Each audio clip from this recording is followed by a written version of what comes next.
afternoon, everyone. I think it's 12 o'clock, so we'll get started.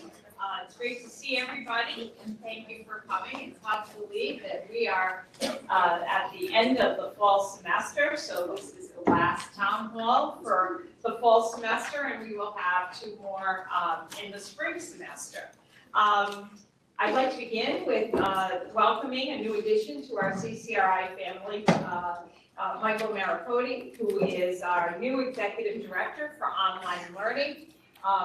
Michael, you can, yes.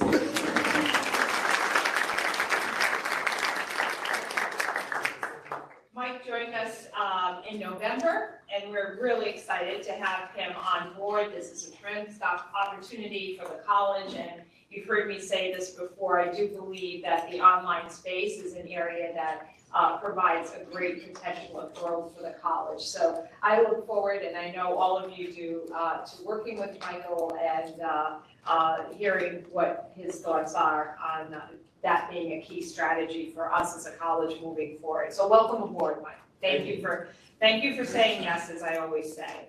I'm also very pleased to announce that at last night's post-secondary council on Post-Secondary Education Council, we approved 10 faculty for tenure. They are Sharon DePalma from Math Department. I'm going to be reading here so that I don't miss anyone because we had a little mishap last night, but it was quickly corrected. Jonathan Dorn from Communication and Film and Media. Charles Kell from English. Ali Khalil from English. Christopher Ratcliffe from Business and Professional Studies. Rebecca Shannon, English Department. Allison Snow, English Department. James Tyler, Biology Department. Kenneth Wilkinson from Mathematics. I wanted to call him Ken because that's what I call him when I see him. But and Rongfang Yang from Chemistry. We had 6 promoted to associate professor from assistant professor, and they are Jonathan Dorn, Charles Kell, Ali Khalil, Rebecca Shannon, James Tyler, and Rongfang Yang. We also have 3 faculty who moved from associate professor to full professor. Renee Gabori from English, and Renee and I have worked together since I arrived here day 1. So really great congratulations to Renee. Patricia Kelling from nursing, and Melissa Lancelota from physics and engineering. Congratulations to everyone.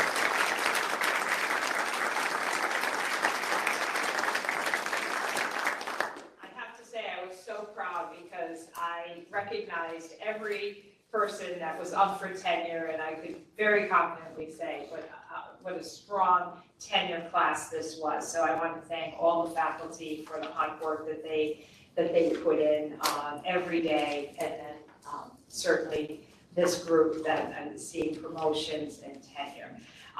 Before I begin my report, though, I'd like to take a moment to remind everybody you should have received a survey regarding the mission statement. It involves, I believe, I'm told, 2 questions. So we ask that you please fill that out so that we can continue to move forward in the process of re-examining and reimagining our mission statement. Moving to today's agenda, and thank you, Bella. You are filling in for our Amy Kemp, who is under the weather, and I'm wishing her speedy recovery. Today's agenda, I will provide an update on topics from Nietzsche, our budget, searches, as well as our holiday events.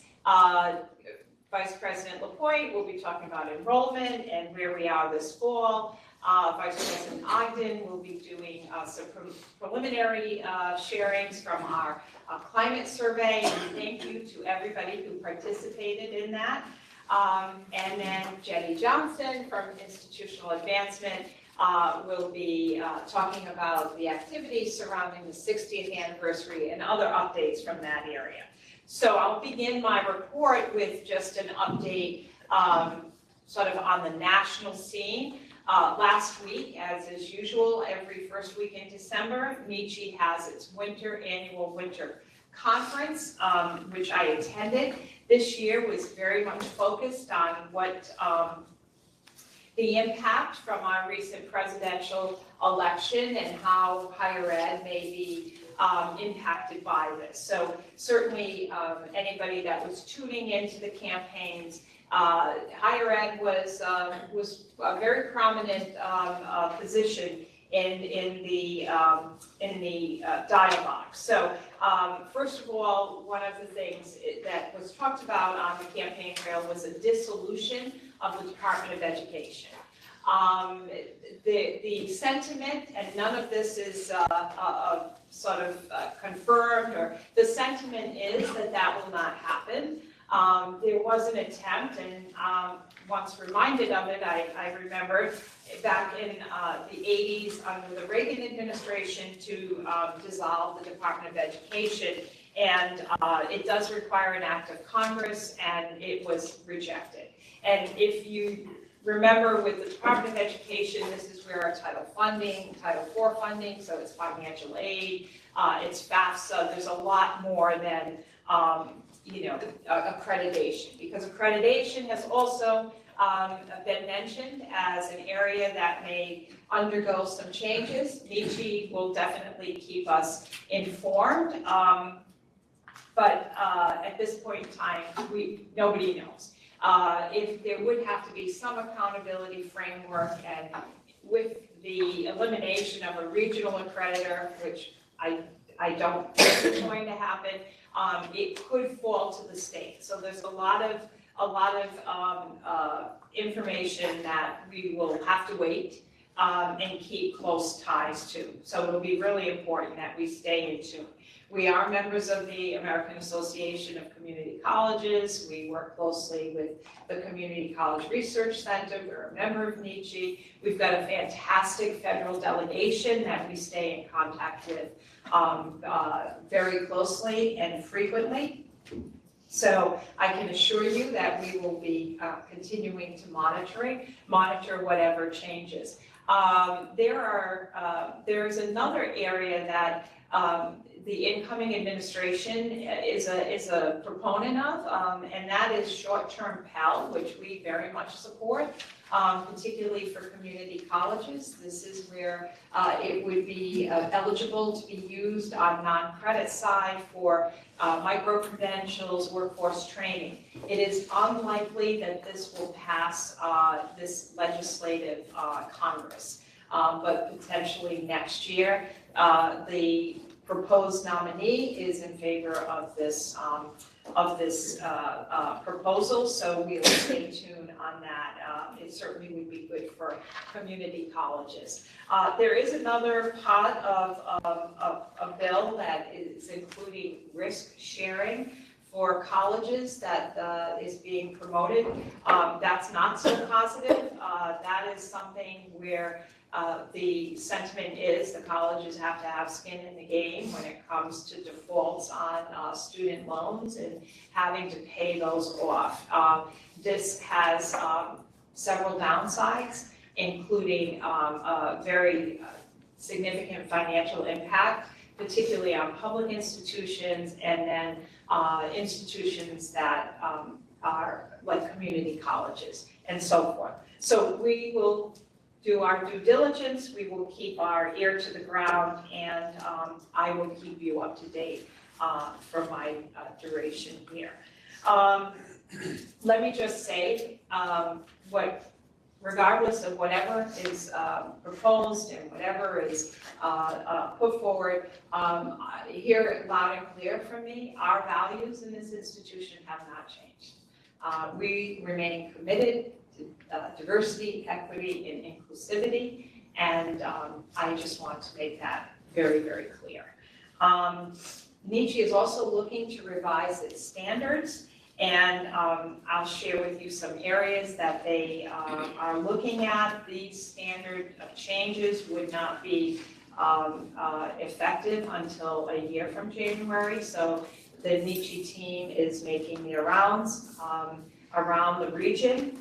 One of the areas is more focused on institutional resources, more in the area of financial resources and away from tech and library, for instance, if any of you were serving on Standard 7.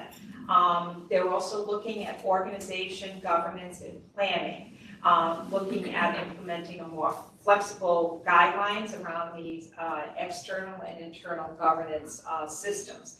Part of this, I think, is because the Nietzsche region also serves the international community. So there are colleges and universities that are outside of the United States. So I think they're trying to find some common ground, but again, no specifics to share with you on this. AI, they're working on a statement for institutions about having a policy on AI, and I have to say, I see Jim Bradley here, and I'm not sure if Andrew Goodman, Professor Goodman is here, but they are leading a fantastic team, and I think for public higher ed in Rhode Island, CCRI is leading the way. So thank you for the work on that. We're working with the state on higher ed policy. And I want to thank the Senate, Faculty Senate, because they also have been leaders in this area. Finally, still staying with Nietzsche, I want to thank Dean Beth Anish and Liz Giordano from our Work-Based Learning Office. Both Liz and Beth presented at the Nietzsche conference last week. They did a panel discussion on the work-based learning and the work that all of our academic department and programs have adopted. And they did a fantastic job. I was so proud. The room was full. And I have to say, once again, I think we are leading the way in this area. So thank you, Beth, and thank you, Liz, for that. And please, if you are presenting at any conferences, send that information to the office, because we certainly want to celebrate that, get the good news out. Now I'd like to turn to the two new initiatives that we launched this fall. So in any given year, if you launch one initiative, that is a big achievement. We were super ambitious, so we went with two. So I'll start with the CCRI Advantage. As you all know, you've probably heard a lot about this program. This is a program that is modeled off of CUNY START, where students who are placing in developmental math or English attend an immersive 7-week or an accelerated program. There are some very unique strategies that are employed for these types of programs. That's having low ratio to advisor, it's having embedded tutors, facilitators, and then faculty. So we launched the math and English this fall semester. We began with, I'm going to say 22. We started on day one with 23, and due to a medical emergency, that student was unable to complete the program. So we started with 22, and we ended with 22. There were 10 in math, 10 students in math, and 12 in English, and they were all moving on to college level math or English as appropriate for their area, either through a co-rec or directly into a college level course. So we'll have the data on performance of the students in the second 7 weeks, but I do want to take this opportunity to recognize the professors that were involved in the team. So for math, Professor Justin Moniz, tutor Kaylee Porter, and Jane Reggio, who did dual purpose, being a facilitator as well as program director, and equally grateful to the English team, which was led by Professor Dina Levitri, facilitated by Linda Winterbottom and Amy Wambach for a tutor.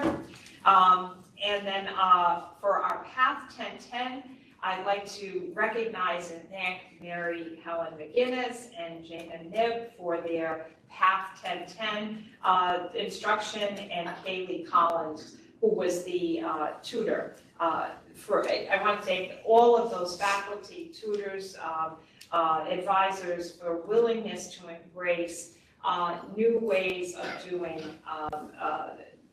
in delivering on developmental education. The colleges that are going to be successfully continuing into the future are going to need to be innovative and adaptive and nimble. And this is one of these areas. We'll continue, of course, to enroll for the spring semester. I've been in close contact with the donor. And needless to say, we got the gift in the summer. We turned this around in a very short period of time. And the donor and I and Jenny had a conversation at midterm, and I think is very pleased with the rapid turnaround time and what is some early positive indicators on impact. This is a question that the participants were asked. I believe I'm prepared and will be successful in the next course. So 100% of the students that were enrolled in English felt that that statement reflected their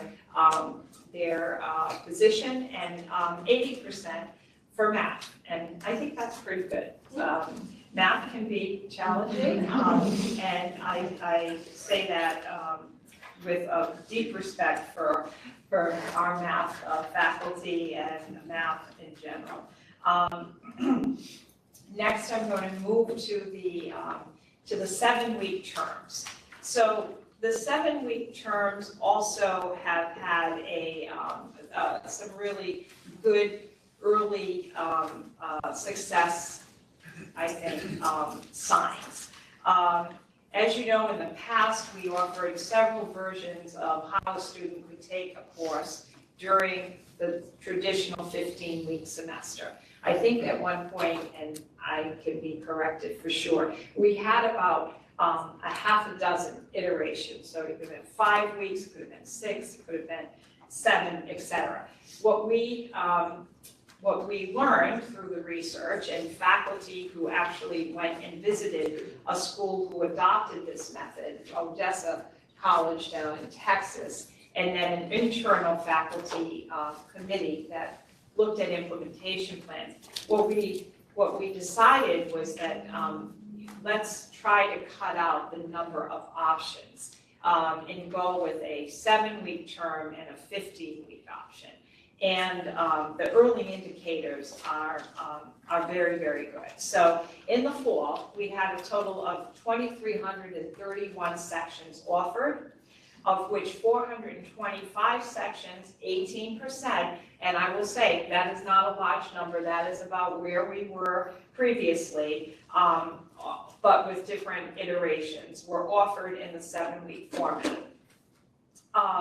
We've seen gains in retention and success rates. So looking at the data, we had success rate in the first 7 weeks was 79%. This was compared to those same courses that were offered in a full term in the fall of 2023, and you can see the difference of 11 percentage points. So this is a very good early indicator and is consistent with what the research has identified. When you break it down by race and ethnicity, we also saw the same type of gains. Course success for students of color, overall 12% increase. Success for our Black students was increased by 7%. Hispanic students went up by 14%. And for white student population, the increase was 11%. We will continue to do assessment at the second 7 weeks. We are also expanding this into student learning outcomes. So there's a group of 29 faculty who are teaching general education courses, both in the accelerated and the traditional, who are going to be looking at that data. So I look forward to coming back to you and reporting after a full year of both programs. But congratulations to everybody, that faculty, staff, who have worked to be innovative and adaptive to what our students need.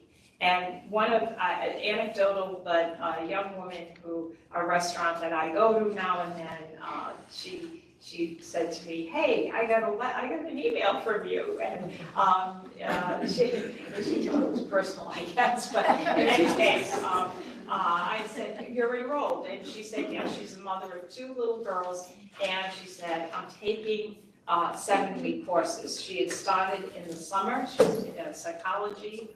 She's focusing on psychology. She wants to transfer.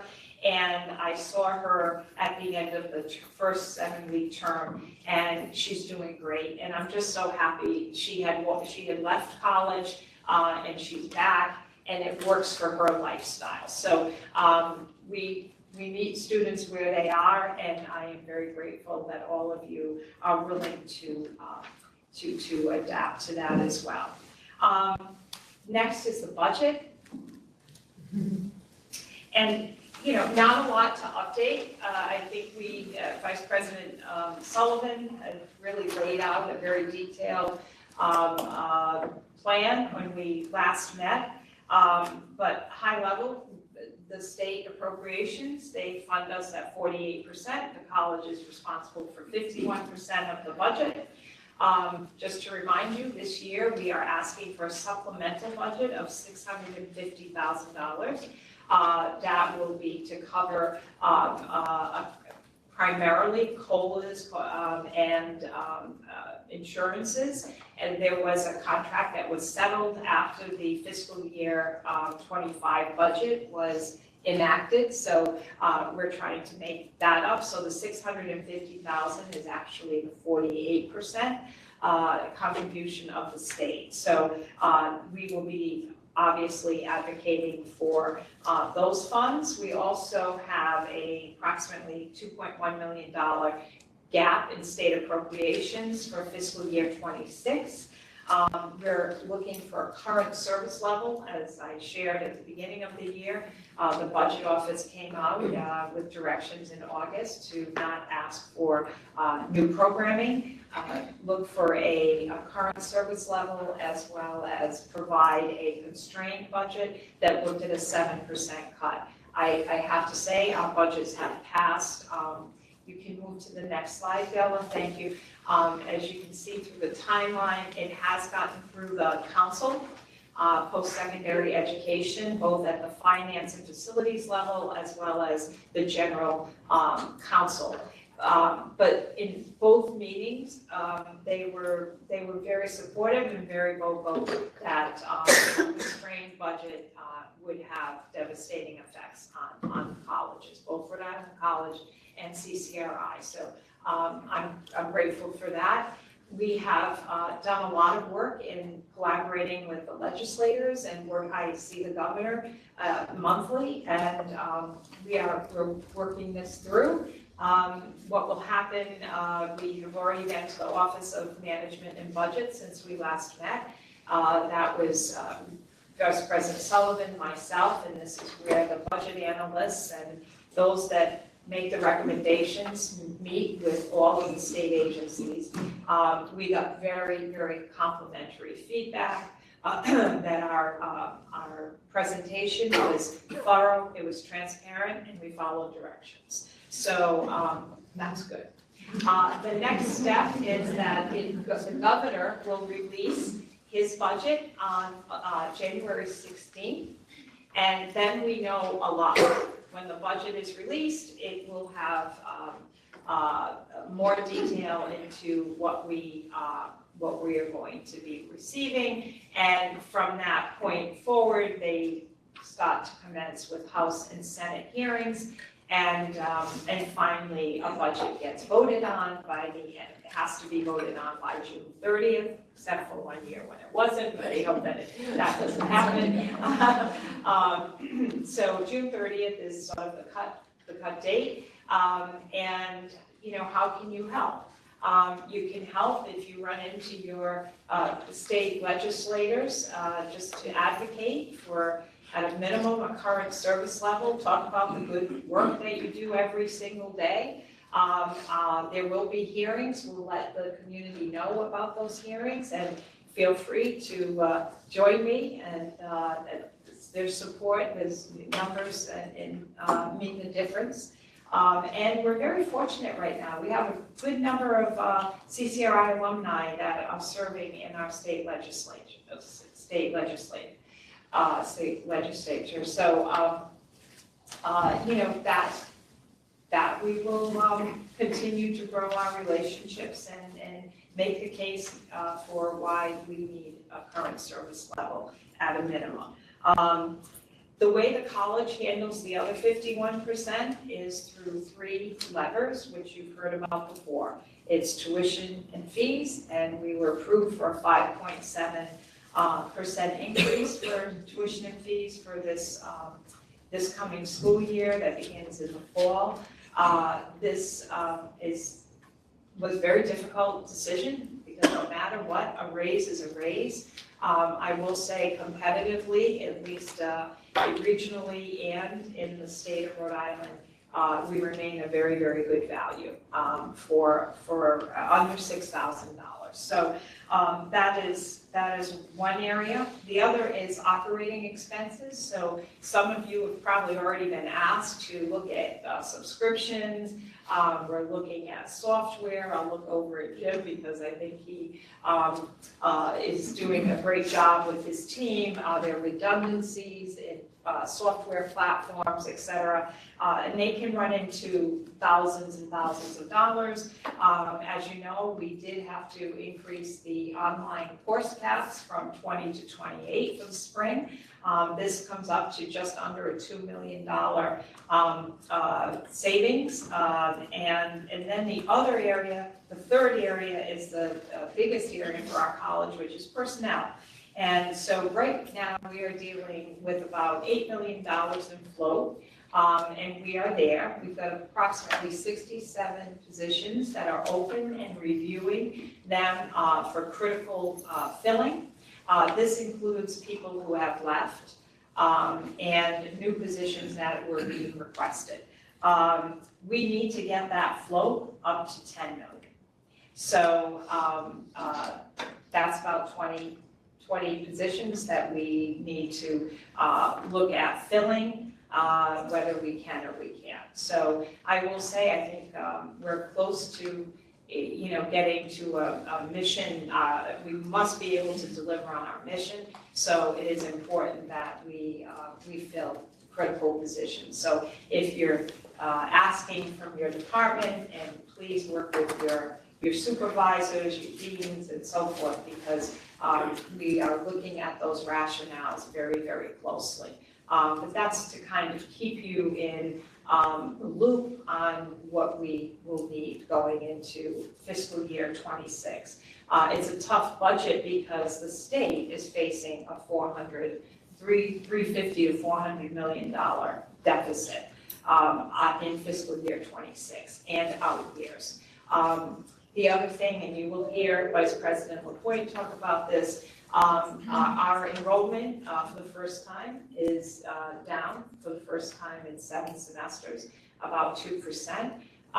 And he will talk about things that we need to do and we can do as a team to at least mitigate this. I really do look to our online opportunity. I think we are looking at several programs now that are looking to be offered fully online. If we can offer a portfolio of programs that can be done fully online, that's an attractive asset that we have, but we have to move beyond the borders.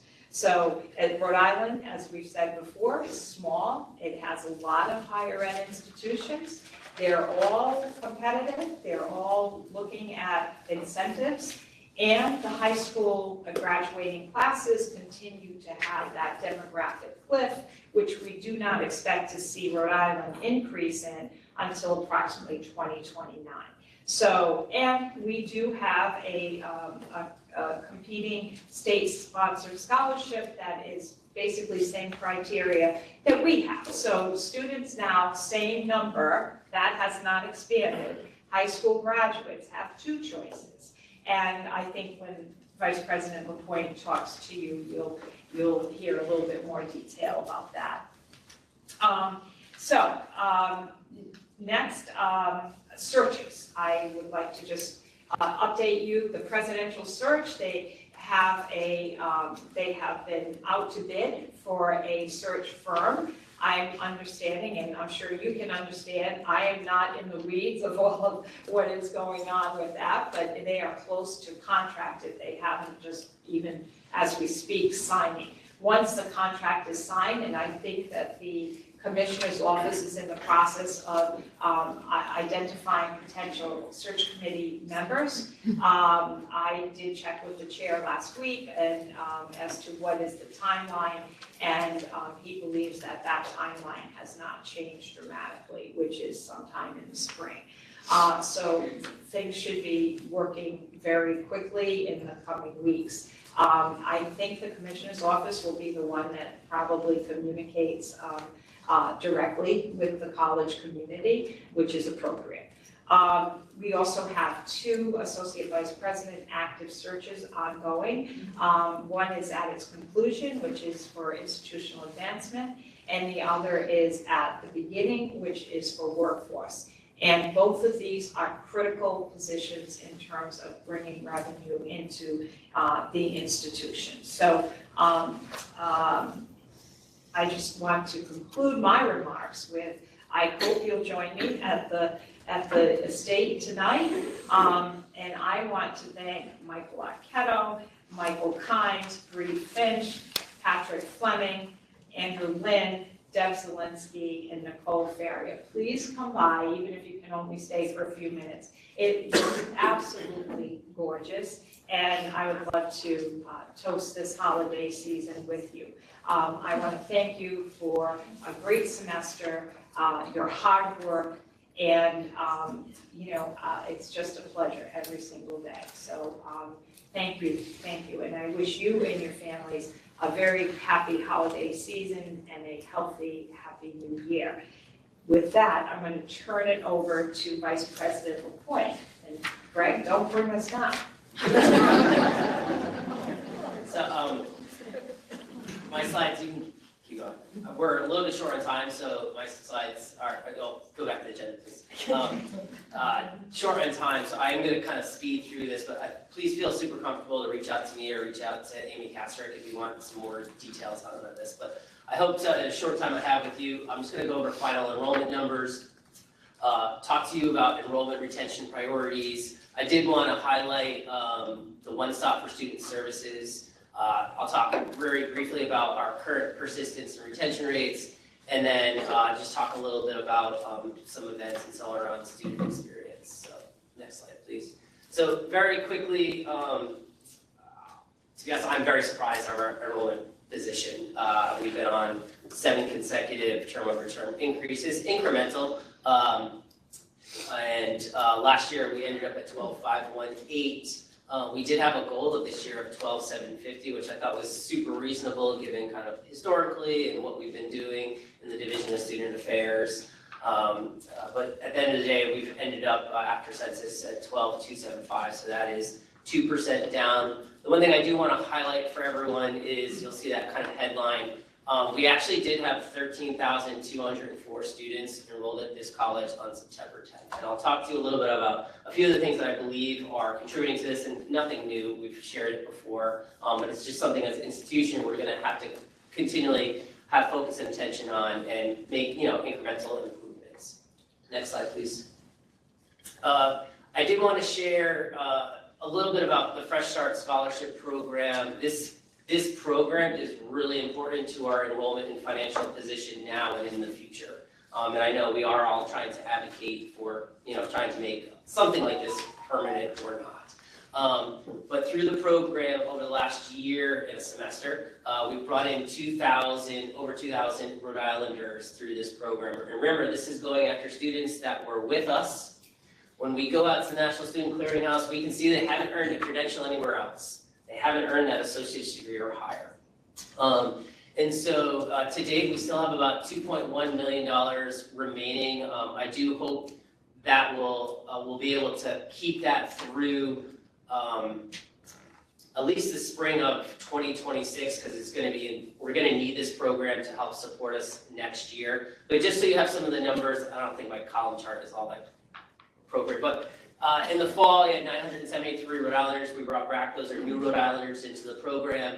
Last spring, we brought in an additional 415. This fall, we brought in an additional 659.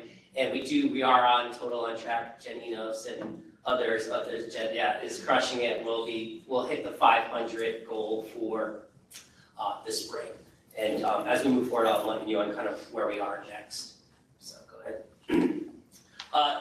This is one of the reasons, one of many, that we are in the current financial and enrollment position. This is the final promise number. We are at 1949. That's 7% off from last year of 2101. And you can kind of see, there was a high point in 2019 and the pandemic and everything else. But I felt really good about where we were as an institution, having been here a little bit and going through the pandemic and kind of what we're building and refreshing in the Division of Student Affairs. So I thought, we could incrementally increase, and we are down 7%. Next slide, please. So I just want to be cautious about this slide. I was actually on the receiving end of all the, I don't have an elegant way to say it, like when Promise came out and we looked at our competitors, myself and a few others were always on the counter of being, Promise is doing X, Y, and Z to our institutions. But here's just kind of the reality if we focus on the first-time direct from high school students. Applications are down for the first time in many years, 7% down. The yield rate, that's a really important statistic. So applications are all nice, and I know, but we actually really care about who actually attends. So if I have less applications, but the yield is higher, perfect, that works. What yield means is those are the students that we accept and then matriculate with us. We actually saw a 5% decrease in that, and that's a meaningful number. Again, the population of Rhode Island is really in the greater Providence area, and so Providence Public Schools, as an example, we look at those graduates. We actually saw a yield from Providence Public School District graduates, a 7% decrease in their yield. So those are graduates that graduate from Providence Public School District, and usually they would come here. We saw a 7% decrease. And here's another really meaningful metric. We looked at kind of our competitors. What we see in our data is, generally speaking, when a student applies, gets accepted, if they don't come here, generally speaking, they just don't do anything else in higher education. And that's an opportunity for us in the future and currently. But when we look at where do they go, it's typically Rhode Island College, URI, and New England Tech. And what we've seen over the last 2 years is that URI and New England Tech are basically flat or are decreasing. What really surged this year, plus 80% increase, is our accepted students. We accepted them, we got them through the whole process, and when we go back to the clearinghouse, and our enrollment reports show it, they actually attended RIC, and this is the first time full-time students. So there it is. So next slide, I'm kind of short on time. I'm going to go backwards just because when I do this slide, I never actually get to the last bullet. So course schedule, just for everyone in the room. The course, if we don't have the right course schedule, we cannot improve retention and we cannot improve enrollment. So I'm just going to need everyone's help in kind of with the course schedule. We are doing some things in Newport. There's a group of us in this room and virtually that are working on a block schedule, so I'm really excited for what that will bring to the Newport campus. A metric that we'll probably be sharing more and more is the increasing the average class size. Rich spoke about it a few town halls ago about how that has significantly decreased over the last couple of years. And then Rosemary was kind of talking to it. She mentioned 18% of our sections were essentially kind of 7 weeks. That has to grow significantly. Those will be my two asks, course schedule and then the 7-week sequencing.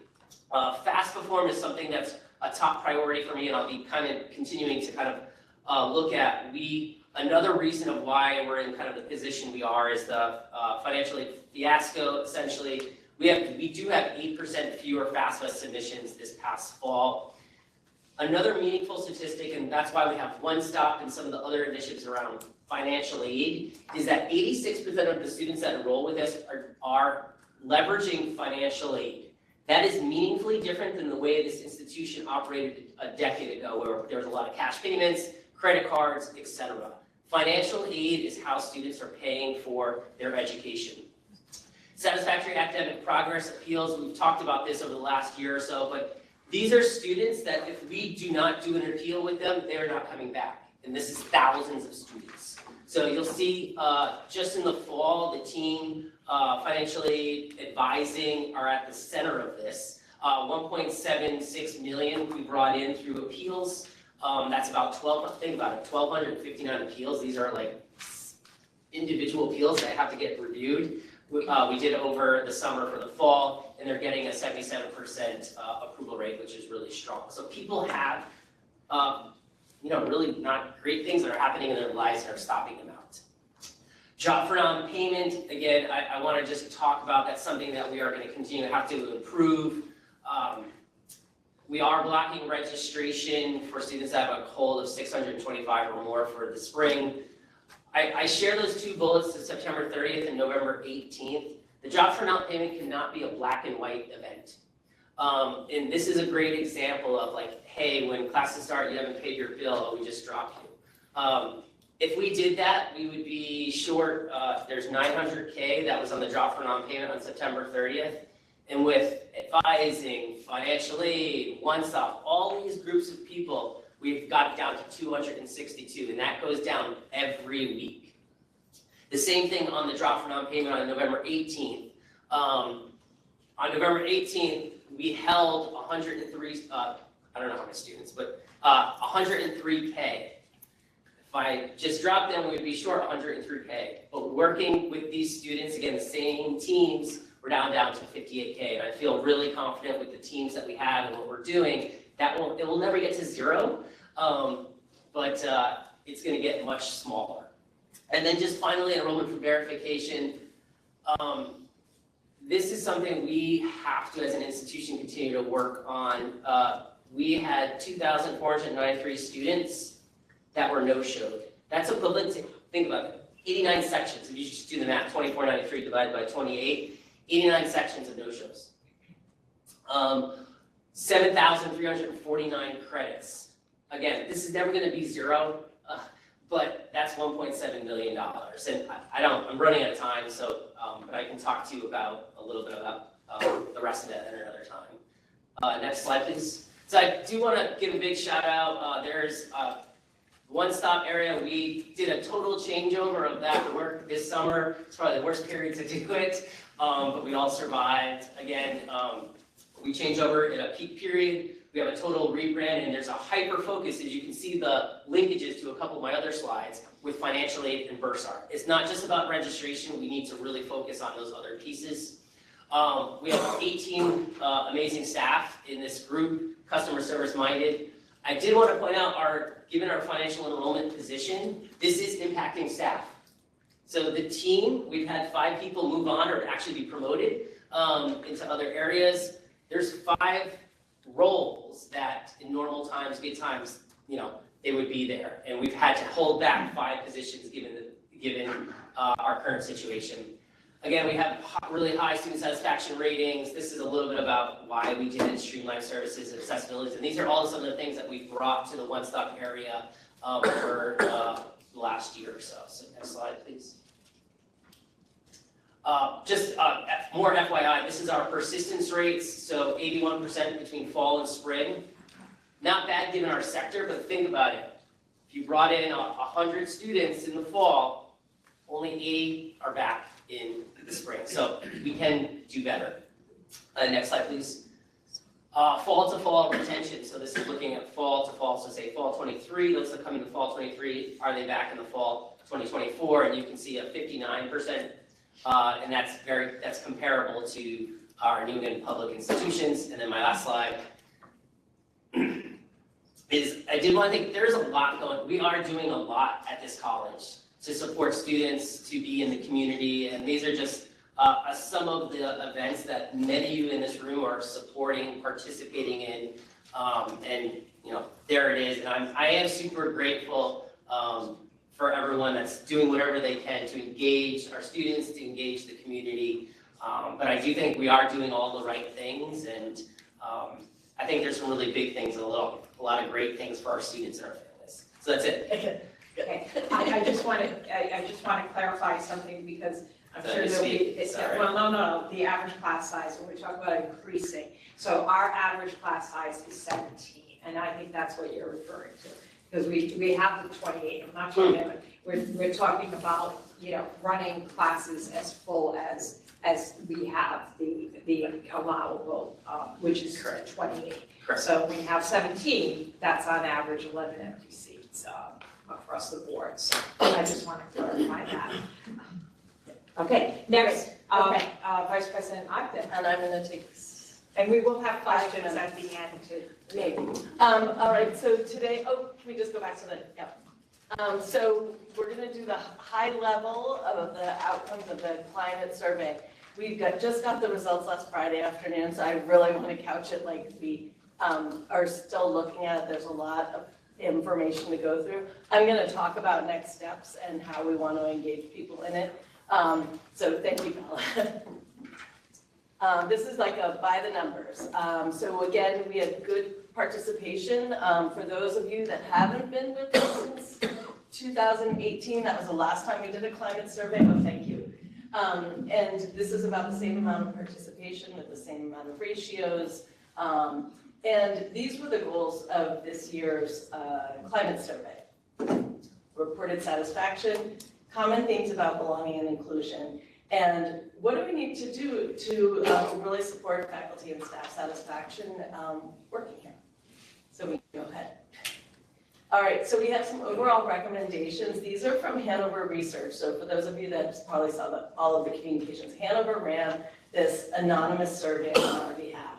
So very clear, people want to feel a greater sense of belonging and want to be recognized for what their contributions are to the college. They want a greater focus on professional development, leadership and management, and they want more transparency and efficiency in decision-making in a more collaborative way. I will say, having been a part of the 2018 survey, a lot of the same themes came through. So we'll be talking about how to respond to that and actually engaging you all and helping us to figure that out. Next slide, please. So there's a few sections in here, and I'm going to go through them. There's great detail under all of this. As I said, these are top-line results. So people generally are very satisfied with working here, 2/3 of people. But interestingly, only 24% would highly recommend working here to others. Not really sure kind of how to unpack that. It's one of those things that sometimes in these kind of surveys, you see things that kind of, it makes you kind of say, I'd like to understand more about why that is. People felt very good about our mission, our reputation, diversity of the staff, our strategic plan, and academic facilities. I'm going to come back to the strategic plan in a minute, but there were other, less than 50% had concerns about staff and faculty appreciation and accessibility of leadership. So that's an area that we're going to be looking at, and you'll see later on. And really what came through, at least from, is people really have a shared commitment to our students, just overwhelmingly, and it was really inspiring to see how really high the numbers are and what that focus was on our students. Thank you, Don. One of the sections was about institutional structure. Look at that about the strategic plan. 75% of folks reported feeling like their role contributes to the strategic plan. So that says to me two things. People know about our strategic plan, they know what's in it, and they also see how they fit into it. We're going to keep working to bring that number up, but I think that that's really exciting that we've built a plan, and there'll be more to come. I'm looking over at Peter around that work. So 2/3 believe that working here contributes to professional development. And again, we did ask kind of just like a one question, I think, because we're going through a mission statement reevaluation that Dr. Rhode is leading. And these were the two areas that most people said that they really wanted to see highlighted in any mission statement update. All right, so college climate and culture. People generally feel welcome here, and they generally feel a sense of security, which is great. And another issue that really came forward is people wanting to feel valued, and that's one of the areas that we really want to engage people in how we do that. And there is some work going on around it that I'll share, but that's very clearly a place that we need to work on.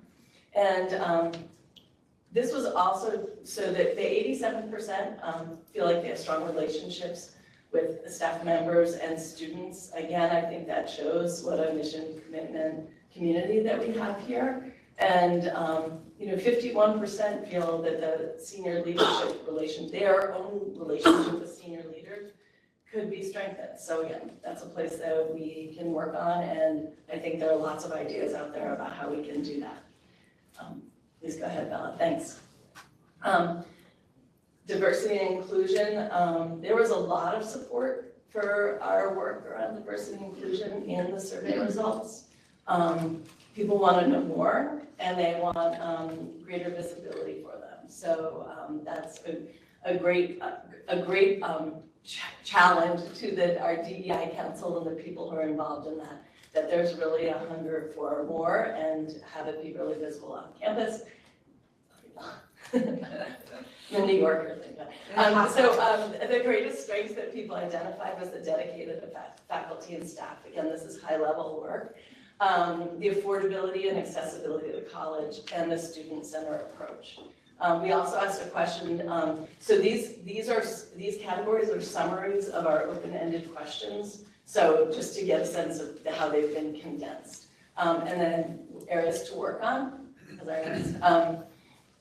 So as we've talked about, communication and collaboration between divisions, students, and the senior leaders. Again, there's absolutely a theme here about strengthening relationships and understanding the management structure. And then updating facilities and infrastructure. So why don't we go to the next slide, and then I'll So I want to talk about next steps and a couple things that I want to be sure to share. So we're going to continue working with Hanover on the analysis around the survey results, and we're going to share all of them with all of you. And I really want to stress that we've set up a dedicated email. We really want to understand the specifics about what we can and should be doing in terms of our areas of growth. So I know that we can share, we're very fortunate the state is making some significant capital investments in the college, and those will be happening over time. I think that, one of the things, I'll give you a couple of examples. One of the things that Hanover said to us, like, well, you should be having town halls quarterly. And I was like, well, actually we have 2. But clearly if there's, but then we got some really concrete feedback, like maybe they need to be longer than an hour. Maybe we need to think differently about the topics. So really specific feedback like that would be helpful, because it makes us be able to think about how we can improve the tools that we're already using and to make them more effective. And there might be other ideas out there. Like I know that President Costigan has regular faculty lunches. Is that something that we should leverage in different parts of the college so that we can engage more people? So I think that given the responses, I think that I suspect that there's some really good ideas out there. And while we're gonna think about that and come back to you, we also want you to come to us and help us to kind of figure some of this out. In terms of, and I know I'm really going over, just in terms of the next steps, we're really gonna try to parse out some of this work and figure out where it might sit within the college and kind of come back and say, this is what makes sense to us in terms of a follow-up. So more on that later. Thank you everyone who participated. No, it's okay. Thank you. I'm going to turn it over to Vice President Johnson. Thank you. I will be brief before you move to the next slide. I just want to start with gratitude to this entire community at the college. Stepping into this role after I've spent most of my career in external stakeholder engagement and fundraising, and I think what sets CCRI apart, which is no surprise, is that we really put the community and community college in action on the foundation side. So yes, external stakeholders, donors are important, but what I've discovered in my time at this college and in this role is that so many of you contribute to the success of the foundation and the initiatives that we are able to do, and including not only funding the unmet needs and additional needs of our students and scholarships, but also some really innovative programming that's been able to happen through the foundation, like the Bally's partnership and the CCRI Advantage. So just thank you to everyone. And we'll move on to the next slide. Very excited and happy to announce, and many of you have been attending Raising Opportunities over many years. It's a beautiful event that brings together our external community with the internal college community, and you've shown it great support.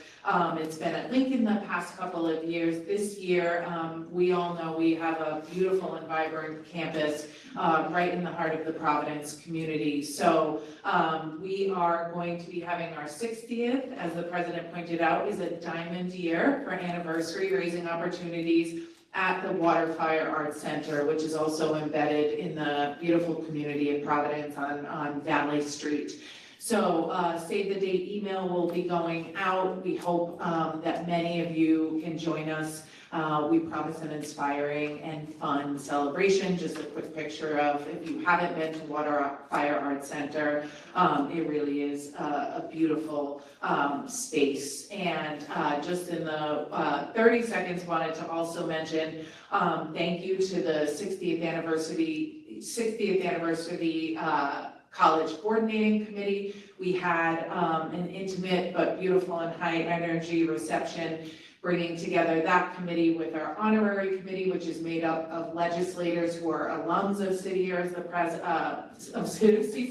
as the president mentioned, along with our Board of Trustees and Alumni Association. We were really honored to be joined by Judge Frank Caprio, who is an honorary co-chair, and Senator Hannah Gallo, who gave very beautiful remarks and are, soon to be fierce advocates for the college. So it was a really special evening.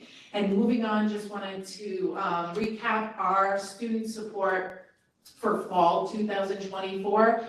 As you can see, we dispersed over $250,000 in scholarship awards, $54,000 in emergency grants distributed to students who needed them, and then about $18,000 in meal vouchers to students who needed them at the college.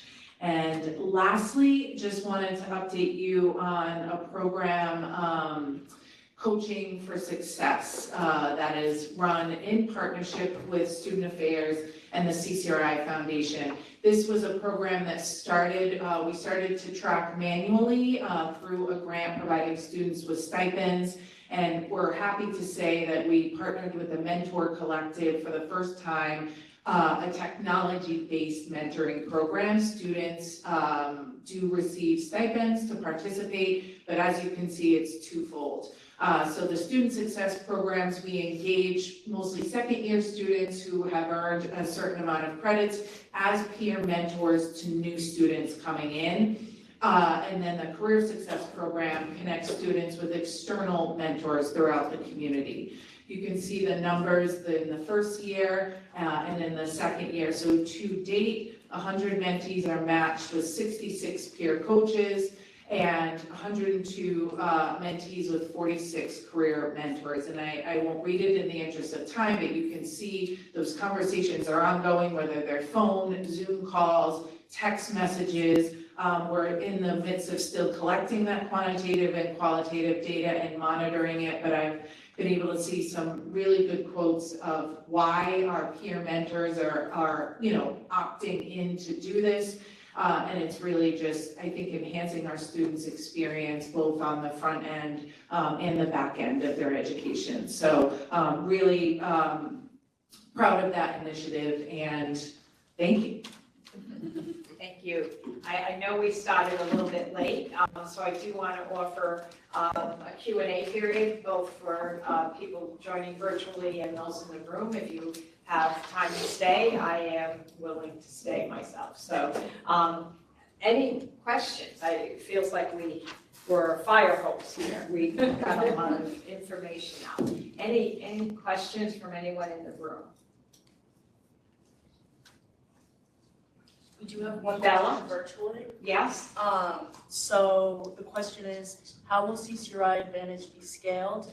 In math, we have 10 students in the pilot, but hundreds of students needing developmental math, including triple grid, 0 students, and STEM students. That's a great question. But we have to start with a small group. We have to prove a concept because this is high risk.